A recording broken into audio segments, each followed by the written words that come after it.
Meil on siuke räige lastelaul. No tõesti, kõik see viis ja sõnad, see ei ole väga vaimukas, meil ei ole veel valmis. Aga ja ma ei suuda võib-olla seda korralikult hetkel laulda, kuna meil on üle 3 lehe ja iga lehe peal umbes 2 õiget rida.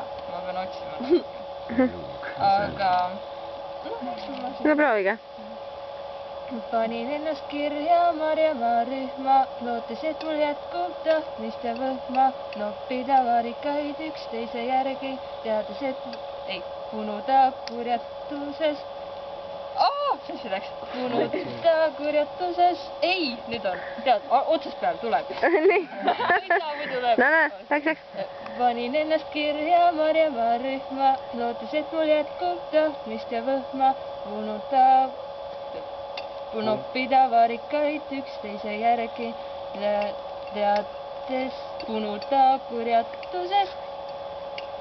Mõtet teeb järgi, Marjamaal pole ainult korjamiselus, seltskond ja sõbrad meie jaoks on hiigelpluss.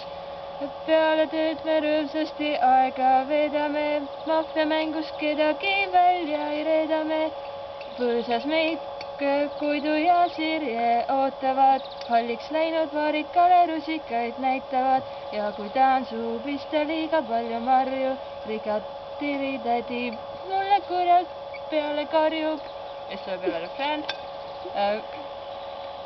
Marjamaal pole ainult korjamiselus, seltskond ja sõbrad meie jaoks on hiigelpluss. Peale tööd me mõnusasti aega veedame, mahvemängus kedagi välja ei reedame. Ja siis tuleb kolmas salm, mis algab umbes.